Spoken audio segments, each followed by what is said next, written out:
Greetings, grill tubers. Coyote Jack here, So hungry, and today I'm so hungry. we're gonna be doing T-bone steaks. Take me to McDonald's. Take me to a Burger King. Porterhouse steaks. Give me just one chicken wing. Shut up! You can't ignore me forever. I know. I'm sorry. This is a smoke pit, man, and it's supposed to be like, you know, happy and like good vibes and good times, and you're just like, you know, yeah. Okay. I'll be good. Okay. Okay, here we go. First, let's start the fire.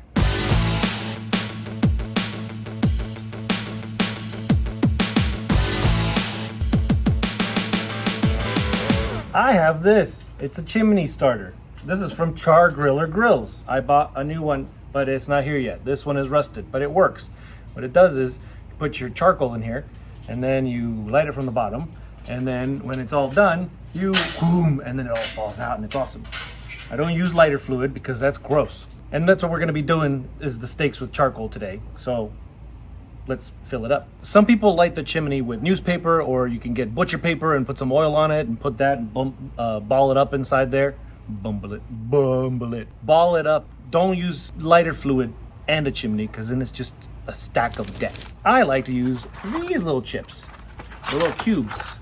Perfectly safe because pop it open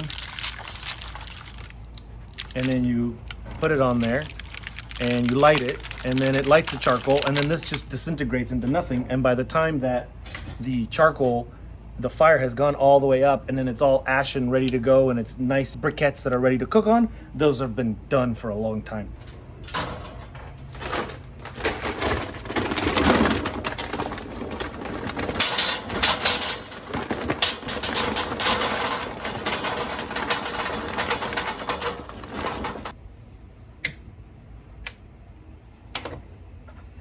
You could do one, or you could do two. No more than two. One or two. That goes right here. Bing. And that's it. The thing's on fire going through the little holes, and it's gonna go around, and it's gonna just smoke up a chimney up. And then when this right here, there's a little bit of flames on the top, there's a little bit of ash, and these that are ready to go, you dump them out, you lay them out, you're ready for your cook. And I like to use Kingsford Charcoal.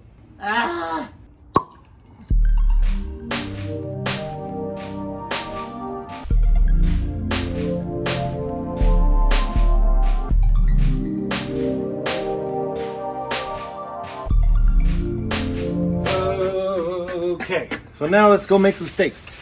We're making T-bone steaks. And what's the difference between a T-bone steak and a porterhouse steak?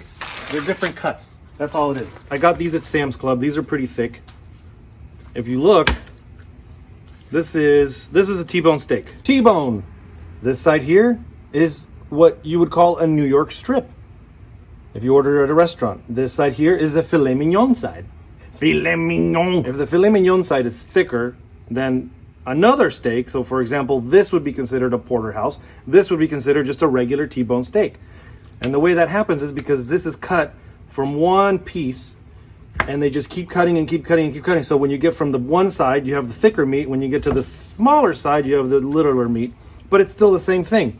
You get charged more for this because you get more meat, more filet mignon, which is the tenderloin, and you still get the New York strip. So you kind of get a little bit of both. You get best of both worlds. You get a New York strip, and you get a filet mignon, and you get a freaking bone to suck on, which is the best part. Oil. And I know you guys want measurements, but there's no measurements in oil. You just have to heavily coat it. And just rub it on. And just make sure that it's on everything. There's a lot of rules and a lot of ways to cook steaks, and there's a million hows and what sits and what's not. But this is just the way I like it. This is the way the family likes it. This is the way we like to eat it. That's all it is. Oil, kosher, salt, pepper. That's all you need.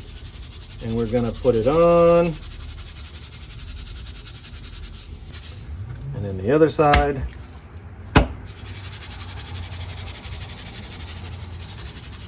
And it's okay to heavily do it because it's just gonna taste better that way. And it's gonna go get into every nook and cranny. And the fat, when you pick out a steak, you want that good fat on there. I gotta take this off.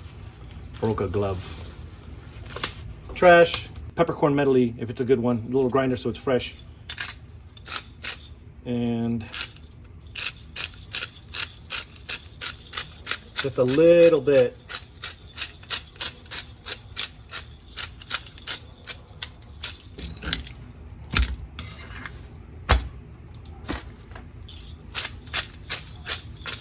I like to leave them out a little room temperature for a little bit to kind of like settle down before I season, and now they're just ready to go and into the fire.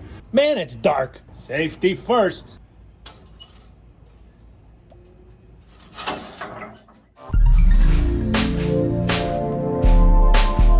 There you are. Cowboy 100% natural mesquite wood chunks. I'm just gonna put those in there. That'll do it. Move them around. Gotta work the fire first. Grates back on. And we can do it on the gas grill, you can do it wherever you want. We're gonna do it pretty. Just clean for a little bit. Then I'm gonna close the lid and let this melt a little bit, let it heat up, let the whole thing smoke up a little bit, and then we're gonna put the steaks on. So right now, the temperature here is 300 degrees on all 3 temperature gauges, and it's ready to go. Lift off. That's a beautiful smoke, beautiful bed. All the, this thing has been seasoned for years, so it's just like beautiful. Nothing's gonna stick to this thing. And now we're ready for some steaks. The way I like to do this, I don't put it on straight on, I put it diagonal because it's gonna be like this. 3 minutes this way, 3 minutes this way for this thickness. Then I flip 3 minutes that way, 3 minutes that way, rotate. So that way you get the little grill marks. Grill marks, bud. And then you take it off and you let it rest. So here we go.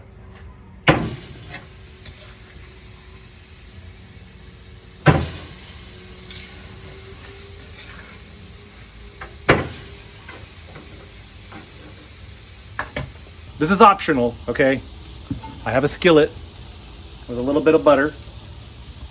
And we have our, hello, garlic, or garlic Q, however you read that. Episode 1, not that episode 1, the good episode 1 of this place. The little garlic and pisco and olive oil little paste that we made. And we're gonna just put a little bit. Yeah, that's a little bit. You always add enough garlic, and then when you just add enough garlic, you always add another spoonful of garlic.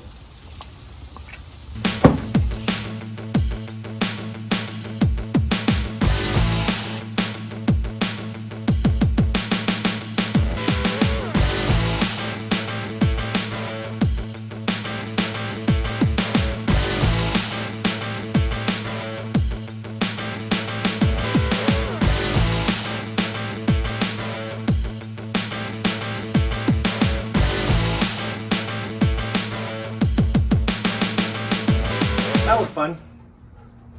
Now, I took the steaks out, and I have a special little surprise here. This is totally optional. Melted butter and put the garlic in there.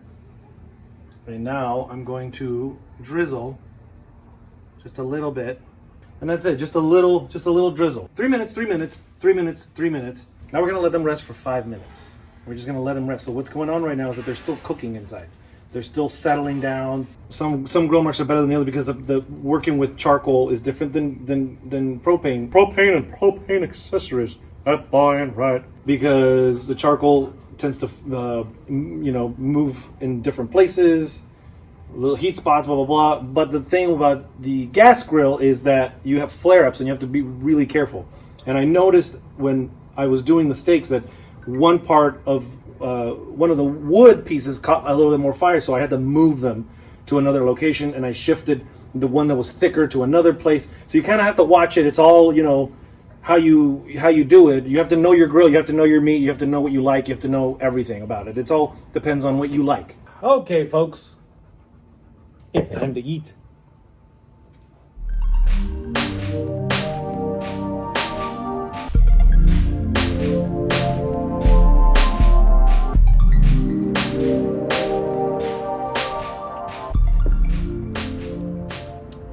not bad. Coyote Jack, signing For off. the love of God, please give me something. I'll be forever grateful. I don't care what it is, anything at all. I love you.